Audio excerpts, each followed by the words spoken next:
Okay, we're back. Friday, let's finish off homework 1, and then then on Monday, we'll turn it in. But today, goal is wrap up, be able to solve these 3 types of problems and plot what these solutions look like. That's the main goal. Solve, plot. And, okay, so we had friction acting on a block that's sliding. We have a damper, and we talked about damper on Wednesday. The idea is like the faster you move, the more force it applies. So it like takes energy out of your system, like slows things down. And then we have a spring. Spring is also like trying to transfer energy, but it's different. Like it's always a restoring force. So every time something moves, it stores potential energy, and then that gets converted back to kinetic. Then we came up with 3 free body diagrams and 3 equations. What are those 3 equations called for A, B, and C? They all have one name that describes them. What is that called?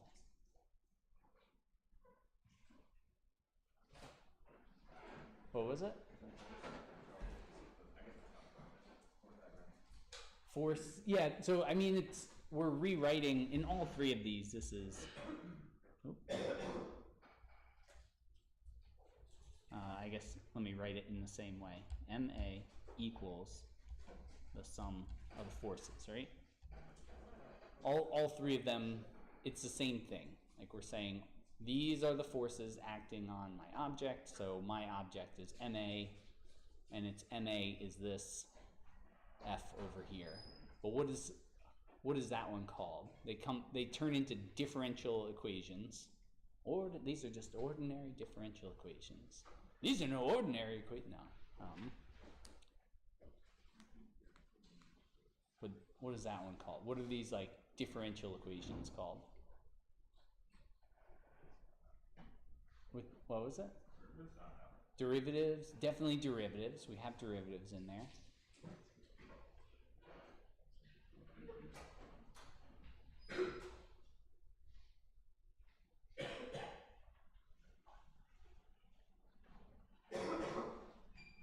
Yeah. Are they third order? I like that guess. It's definitely like some kind of order, right? Like it could be first, second, third, fourth, fifth. Like it could be a high order differential equation. How about, so for how many derivatives does it take to get from position to acceleration? 2. Yeah, so in this case, second order, unless you count like the 0th order of like position. But yeah, so here we have second order ODEs. Not only are they ODEs, they're linear ODEs. Well, mostly linear. Mostly linear. Linear with an asterisk. But we'll say linear. They're linear second order ODEs.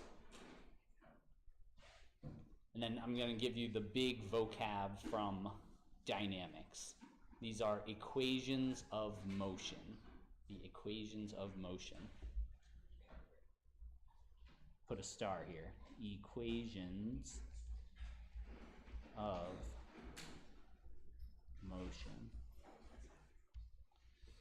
That is like the core guiding principle to dynamics. What are the equations of motion? Because it's always describing how the forces relate to, in this case we have one force that's a function of kind of time, one force that's a function of velocity, another one that's position.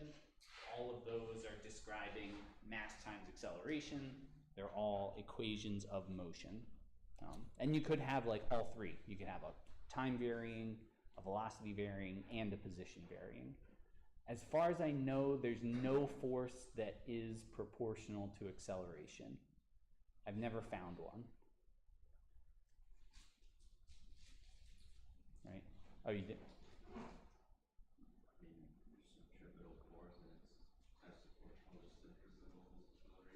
Yeah, centripetal force, centrifugal force, centripetal acceleration, right? So centrifugal force is, that one has like some kind of acceleration term in it. But centrifugal force is actually, usually it's radius and rotation rate, so it's still based on position. But yeah, you're right, like that one is acceleration, yeah. That's where you get into the debate of like, there's no such thing as centrifugal force. It's like, well, there is. We use it. It's there. You can definitely build something with centrifugal force.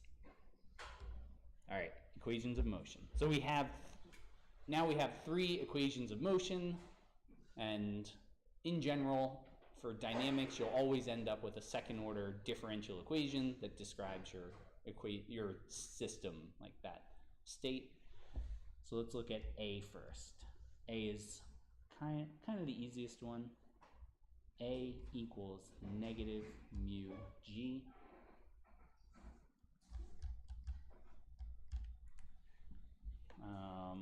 And all right, let me grab the constants here.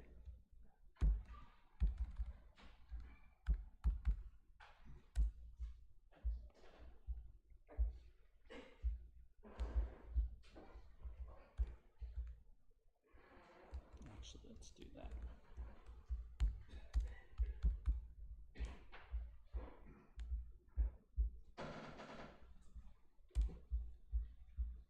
I just want to have everything kind of in one spot, just so so I stop flipping back and forth.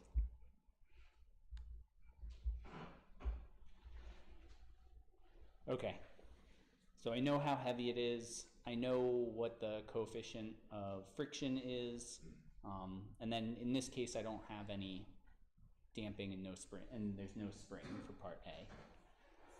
How do we get from knowing what the acceleration is to what is the position? Like, what's the function of position in this case? So, I mean, if you're already like jumping at the bit, you can tell us, or take a second, try to write it down. Like, what's the next? What is your magic arrow? Have I shared that yet? Magic. In grad school, we used to draw the magic arrow when there was like a huge leap of faith of like, here's an equation, F equals ma. And then the next equation has a logarithm in it and like 5 other terms. Like, where did that come from? So I would just draw a magic arrow to remind myself, like, it's magic. You need math magic to get there.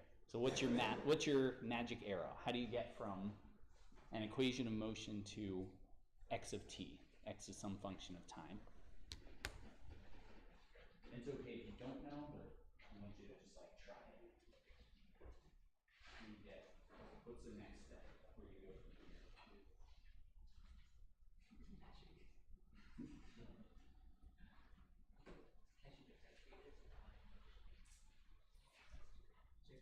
Yeah, if we take an integral, I like integral, yeah. Yeah, take another, if we do derivatives, then we find that the change in acceleration is 0. So then we know acceleration is constant. So that would be a good start.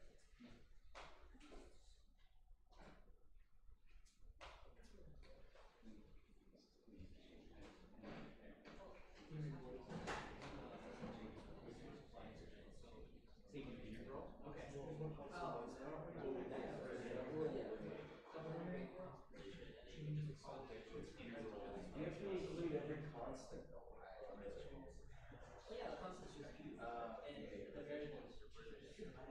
We're integrating relative to time. Let's integrate. Oh, that's the derivative, right? Oh, yeah.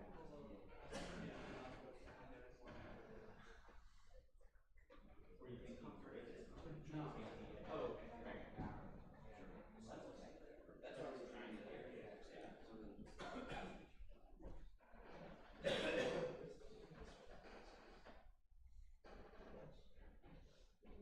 I'm thinking in terms of because like logically like a change of something. Okay. Where does derivative get you? Where do you end up? So take your derivative. What's the derivative of what's the dA dt? Where's that go? End up?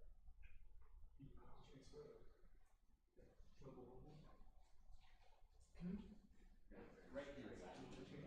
Yeah. Negative UG squared over 2 plus CT plus C. I included the plus C's. Because they turn into something we have. Oh yeah. It's not actually C and D. I know it's integrals. So I've been taking calculus. It was just basic. That's right. The problem is Yeah. there's a sick confusion. Do it wrong. Integrate acceleration of using velocity. Velocity was negative UG 10 plus C. And you get squared over 2 plus CT plus Definition. I got 229. same thing for okay. Yeah. Solve that. All right. And then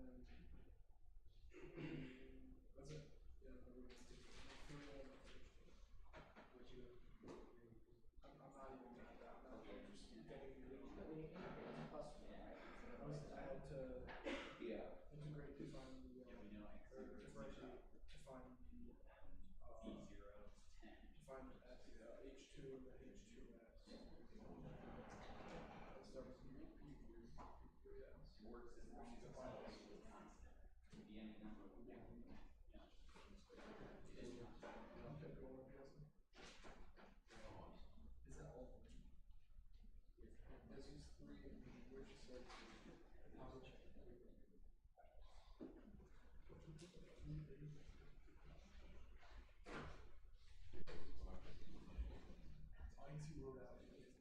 All right, so I've seen two things that I really liked so far. One was if I know acceleration, if it's constant, and here it's constant, right? Mu is not changing, gravity probably not changing. I mean, it's a block on a table. It might be in a Marvel movie or something, but we don't have a lot of context. But maybe we can assume gravity constant here on Earth. So A is that mu times g, so it's 0.5 times 9.81. It's a constant acceleration. That's a kinematic equation solution. So I can say, if this is true, x of t is x0 plus b0t plus a t squared over 2.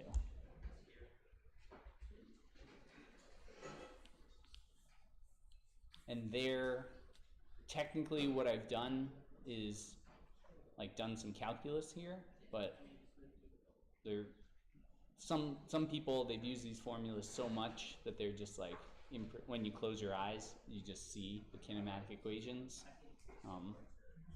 And you can always look them up. Like if you know acceleration is constant, you can always look up what is the kinematic equation. And then here, I would be just plug in, like this is a 0, this is a 10, this one is a negative 0.5 times 9.81.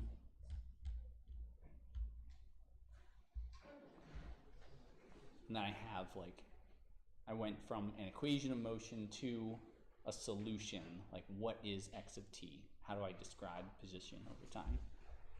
So that's kind of like option 1.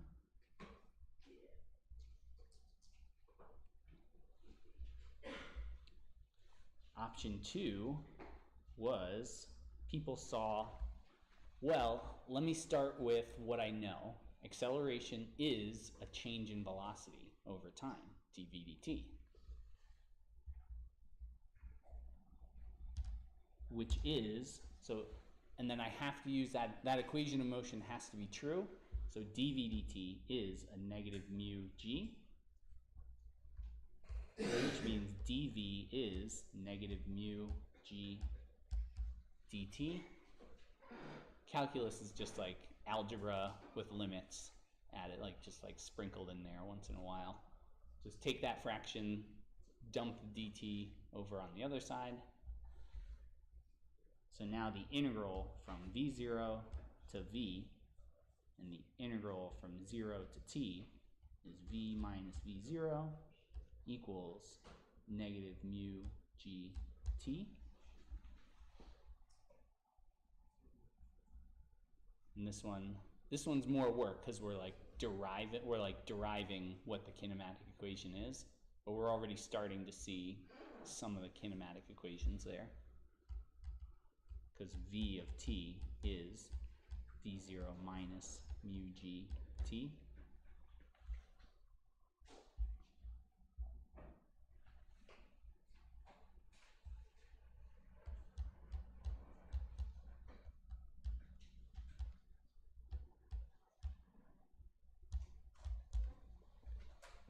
And then I do it one more time. I'm saying, okay, if dv dt was a, my equation of motion, dx dt is v, which is that first part of my solution. So now I have dx equals v0 minus mu gt times dt. So I take one more integral from x0 to x, 0 to t. And then, yeah, so I wrote this twice now, this exact integral. Why am I putting bounds on that integral? Do you know why? When you do integrals, do you always have a start and stop for that integration? I see some people saying no. You don't have to start and stop at half plus C value, right? Yeah, so I don't want to deal, at least for when I'm doing this, I don't want to deal with unknown constants. I don't want to start plugging in like... Yeah, so they're negative. Yeah. You added subtracted stuff. Yeah, exactly. So if I don't have bounds here, then I would have to say that it's minus mu gt plus a constant. But once you add bounds, that constant's gone because you add it and then subtract it. And then you can use your initial conditions directly rather than going back and solving for them. Just another quick tip. Friday afternoon math tips.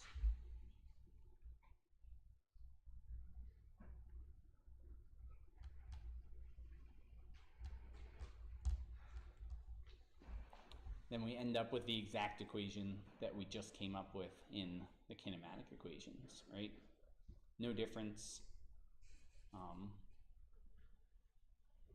Depending on your internet connection, one would take longer than the other if you had to look up the value, look up the equations, but we still get x of t that way.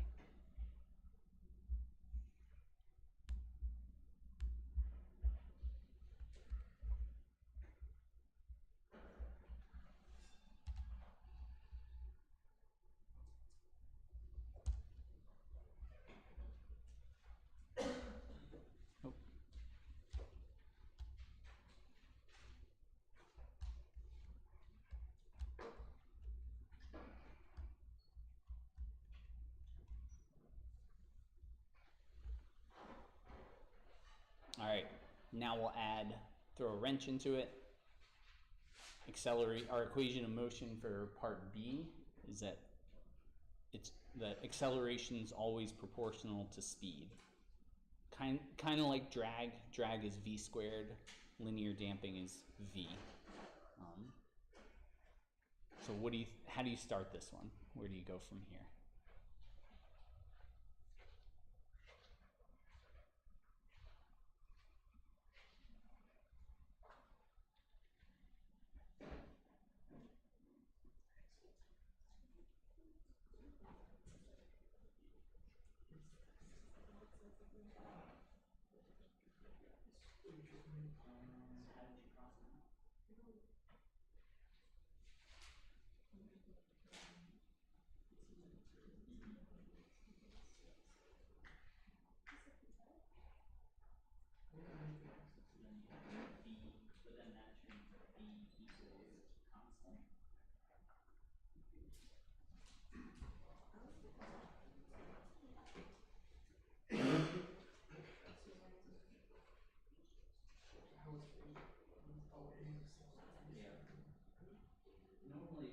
Normally answer to your question is yes.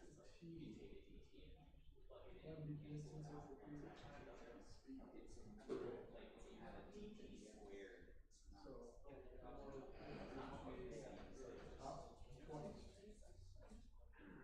yeah, what he did was instead of integrating it indefinitely, yeah, what he did he just took out the terms, right? He started from a where it is all he did was define it in terms of v and v naught from 0 to t on the right side, and then it gives you v minus po as if there's nothing here, right? v. So you plug in top v minus top v equals negative mu g times your value t equals t or t equals 0. So that's this component. Move this one over, so do the same exact thing. Integrate with respect to x naught and x, and now you get x minus x naught equals yada yada yada. The right side is always 0 to t, left side is always the next step. Doing the same thing for this one. We still use. No, he had numbers. I don't think he plugged them. Yeah, usually. I'm gonna plug them in. Yeah, we'll see. Yeah. It says from 0 to 3 seconds. Oh.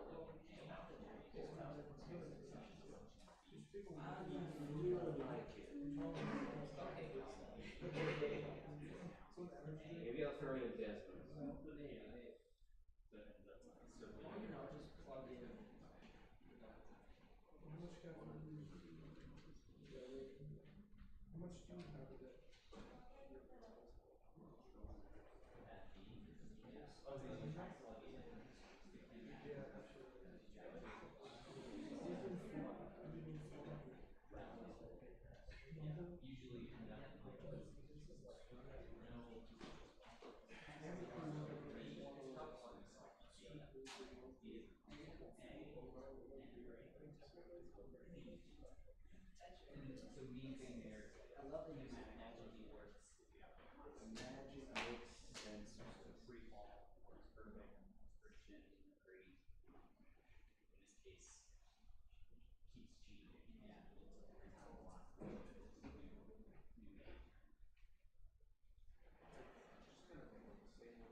Basically just a problem, right?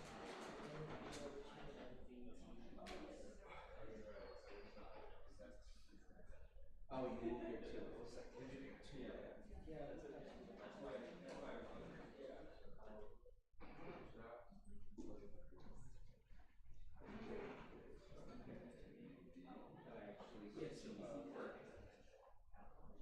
Actually have to go back to the first 5 problems he did and write them down. I wrote them, but I gave him like half a page of space that didn't answer it.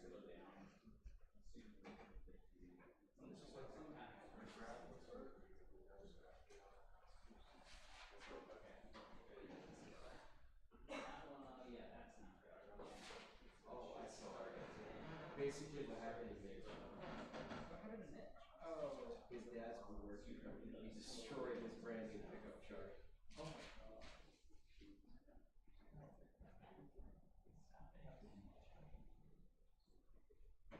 I'm just glad I got to drive it before it absolutely obliterated it.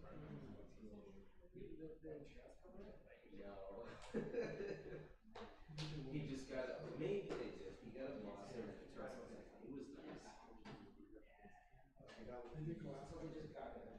I think so. I mean, if you get the opportunity, right? It destroyed 2 cars actually. He had next to the front line was like a Ford Nissan, completely obliterated. He showed the inside photos and it looked like they were, the cabins were like fully crushed. Let me see if I can find this.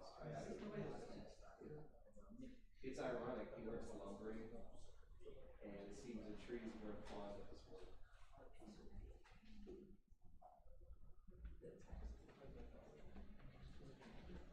see a mushroom too. It's like mushroom there. Okay, so we had a few people try kinematic equation, but the problem there is that we have x0 plus b0t minus b over m v t squared over 2. Well, now position is a function of velocity, but velocity is a function of time. It's like, okay, so let me solve for v. V is negative m over b times a, so let me plug that one in.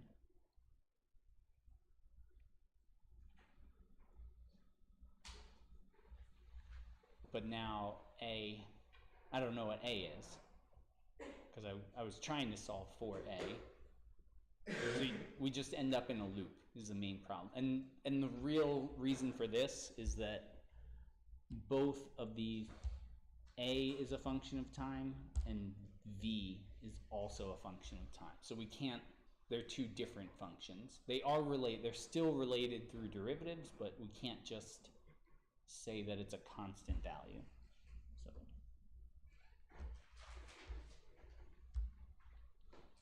So we go back to our basics. A is dv over dt, which is negative b over m times v. And I can move that dt over,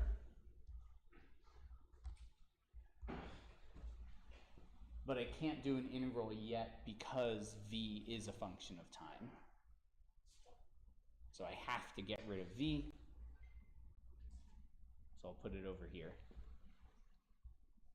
Now it's a little more, maybe more familiar. How does this one look? Separable, right? Yeah, we separated these equations. Finally, well-behaved, something well-behaved, right? Doing what we ask it to.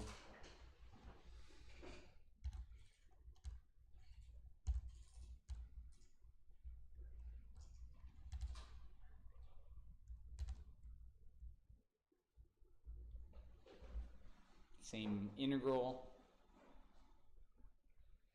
What's integral of 1 over v? Do you remember that one? ln, yeah. It depends on, are you math or engineer? Engineers, we say ln. And mathematicians, log is always natural log, but I like ln.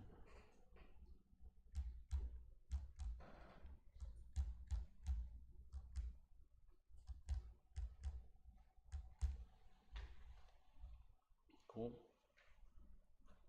Now we do another magic arrow. It's not magic. This one's like algebra, but it's, if you don't use it very often, it seems like magic. The log of one number minus log of the other number is the same as the ratio of the number. Oh, all right. You already know. Everyone's nodding their head like, obviously, we know the log rules, please. Professor Cooper, don't treat us like we're children.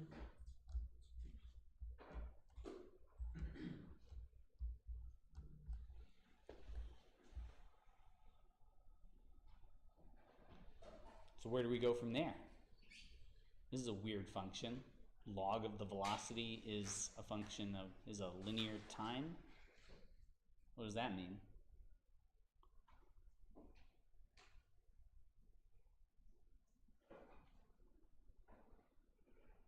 What do you do now?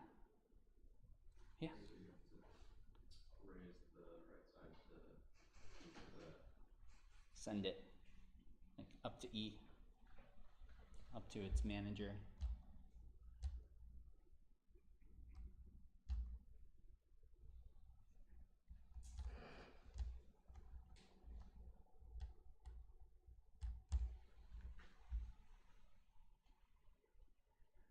All right, gut check. Does it make sense that a damper would create exponential decay in velocity? Yeah. It does make sense? Yes. Yeah? What do we think?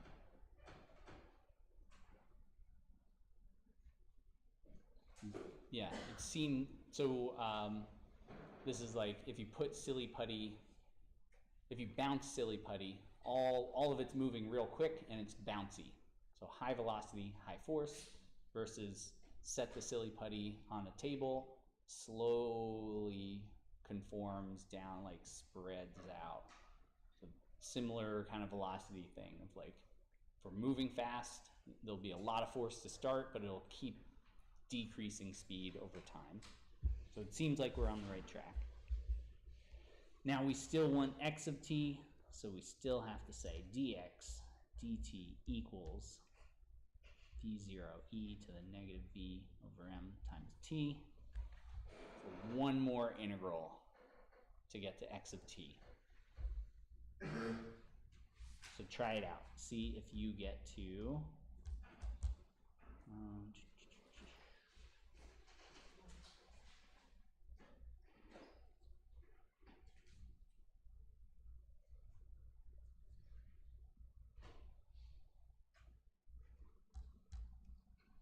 I'm just double checking this for myself.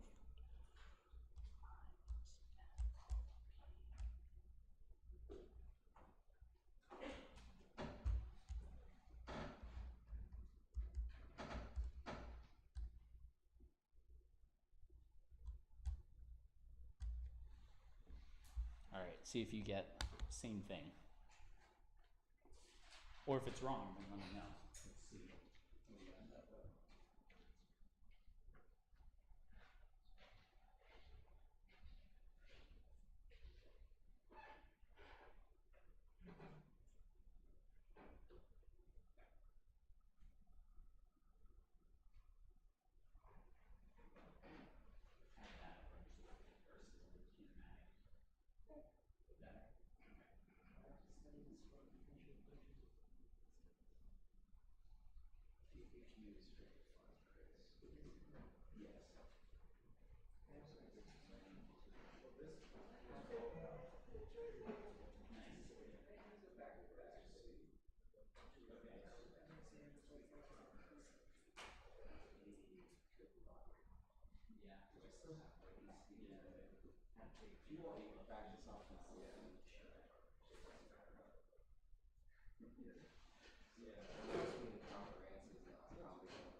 Bits of two, because it was over the same. Each problem, you get two problems as the exam. When you get to recent, you don't have to worry about this all the exams. How long do you get? Thankfully, you got to get out, but it was still. I think it was. If you got more time to do two problems, the homework is two.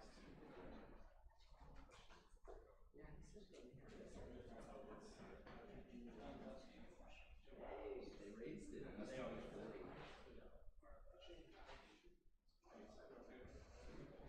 used to be 40. I just don't think homework has changed. Yeah. Compared to the first taxation. Oh, it was. They still only 3%. I'm not seeing that 3%. I just have to hope they give us some kind of scholarship to make it up for it. Over. Oh, you never know, Chris. It's super discouraging. They had a counter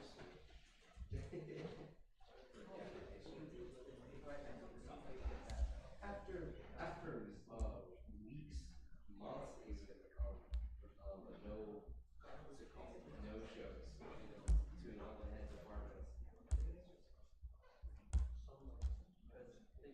All the people that you were like until you get this so well, you feel like All right, here's like a little trick.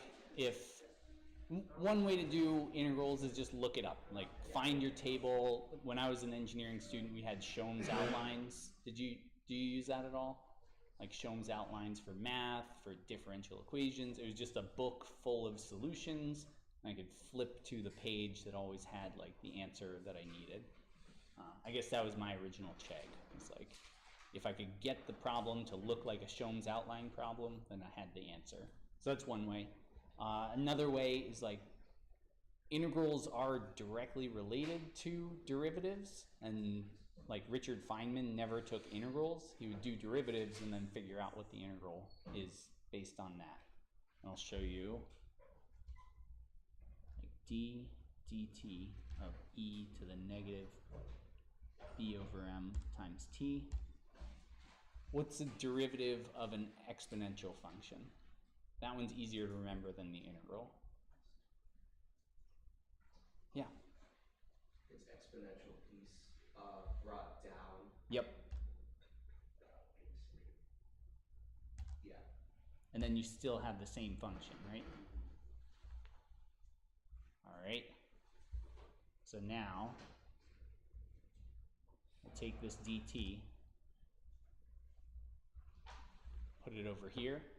So now it's the change in e to the negative b over m times t.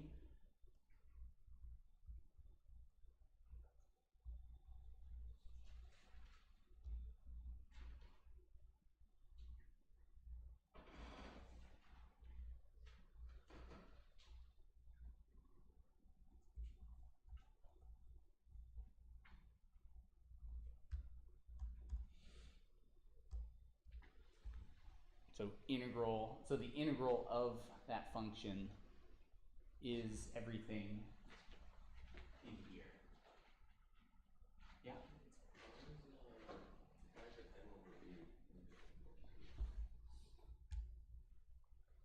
Where does the m over b come from? Because it was negative b over m on my right-hand side, so to get rid of it, I brought it over as m over b. Yeah. And you can do this for any function. Like if you can't remember the integral of x squared, you could take the derivative of it and then solve for integral of x squared instead. Pretty neat little trick. It works especially well for like sines, cosines, exponentials. Like is the derivative of cosine positive or derivative of sine positive? So that's where I end up with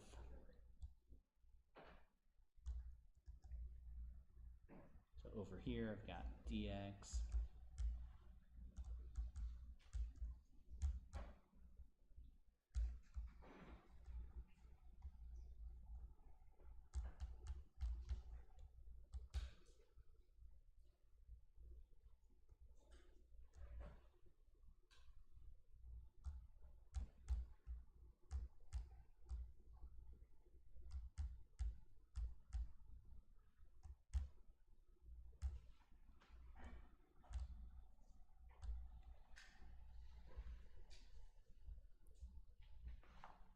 going from like that v0 to v that way.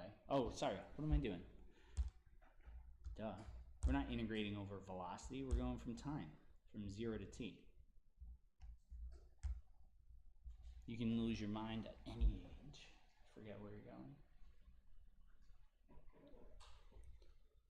And the only weird part there is that e to the 0 is not 0, it's 1, so we still have that extra constant.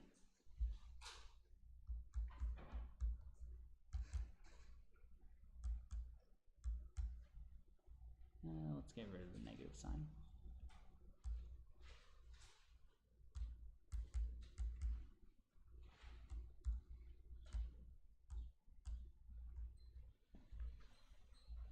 How does that look?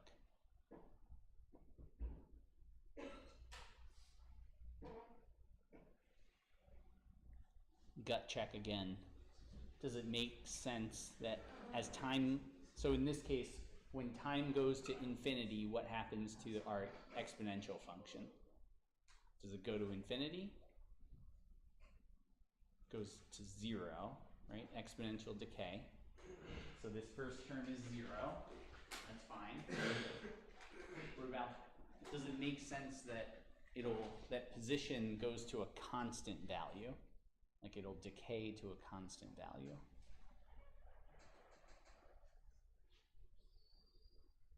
Velocity decays to 0, but position decays to constant. Kind of makes sense, right? Like there'll be something, it's like resisting the motion, and then it'll just stop moving.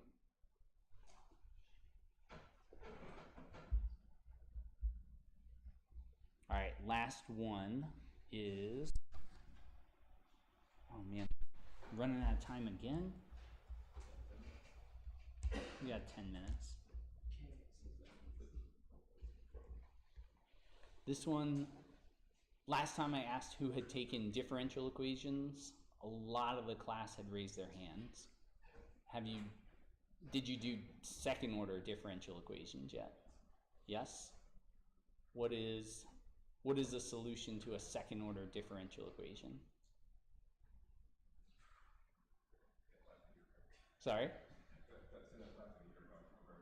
Yeah, I can't remember. That's okay. Yeah. Even people in the class are kind of like, I don't know. What was it? Auxiliary equations? Auxiliary equation? Oh, yeah, that's one way. All right. I'll just show you, like, this is my approach. Again, like I have certain ways that I do things that work for me. There's more than one way to solve a second order differential equation. This is my approach. I like it, works.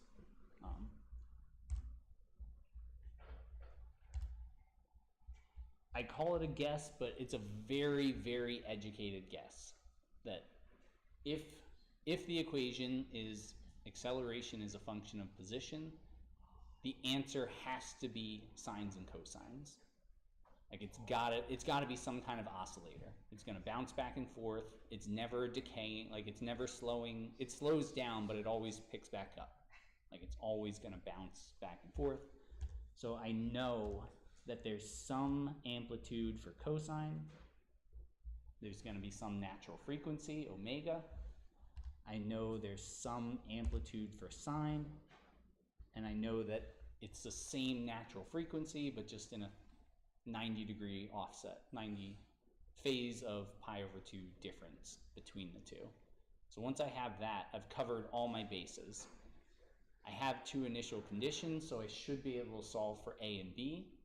The only missing piece is what is omega? What is that natural frequency of the system? So to figure that out, I plug it in. X double dot is a negative omega squared, A cosine omega t, B sine omega t, and then negative k over mx is negative k over m.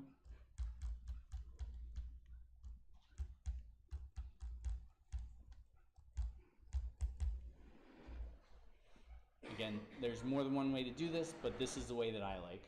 Take the function that I know. I don't know all the values, but I know at least the form of the function. Plug it right in, and then start solving for the things that I didn't know. So I didn't know amplitudes, and I didn't know natural frequency. I know that this x double dot has to be equal to that negative k over mx. So omega squared is k over m. They're equal to each other, and there's sines and cosines on both sides.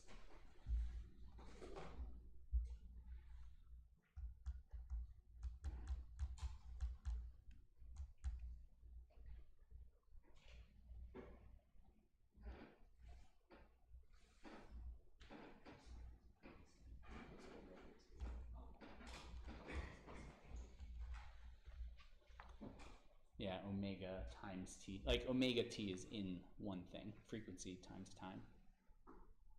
So now I know the natural frequency of this system is root k over m. Have you seen that before? Root k over m, natural frequency, yeah. It comes up, it's a popular thing, both physics and engineering.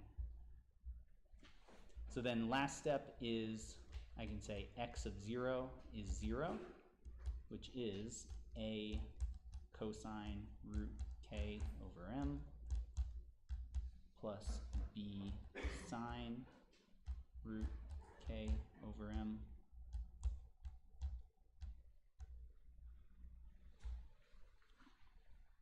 sine of 0 is 0, and then cosine of 0 is 1, so a is 0. Makes sense? That was a bit of a magic arrow, I know, but v of t is 10, which is now, I already know the cosine term is gone, so the only thing I'm solving for is b. B times root k over m cosine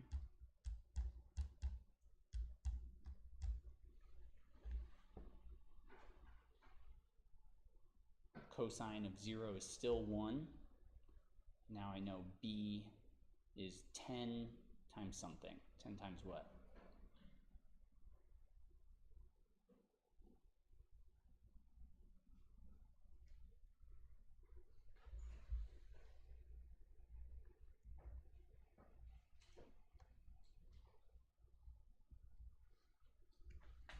Just divide through. Now I've got my constant b is 10 over, which is really like 10 over omega, what I originally solved for.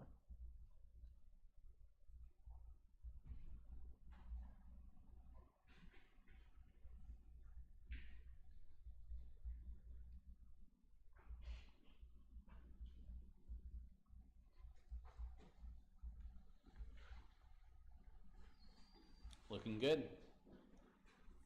And again, I kind of presented this. I know we're running out of time a little bit, but also this is a method that works really well for like 90% of dynamics problems. Like once you can get it into this kind of form, something that looks like this, even if there's like a couple extra things here and there, you can usually directly plug in like sines and cosines, just like that. And we still didn't plot anything. We did plotting in Python. So far,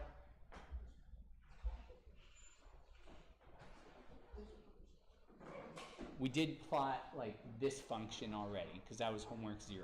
So we at least made like one plot. Yeah, we ran out of time again. That's all right. That's all right. I trust you. I think you can make the plots. We have the tools. We have the solutions. We can do it. And if not, we'll try again. You can always revisit it.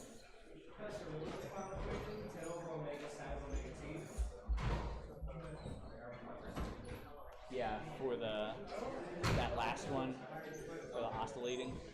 Would you prefer we keep it in the square root of k over m or eliminate it? That one, it's up to you, because you're going to compare all of them on a plot anyway, so you're going to plug in all the values. I think root k over m ends up being 2. Is that right? Or no?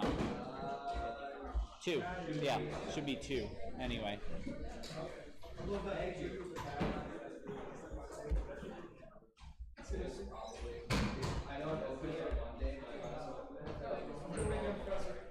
Have a great weekend.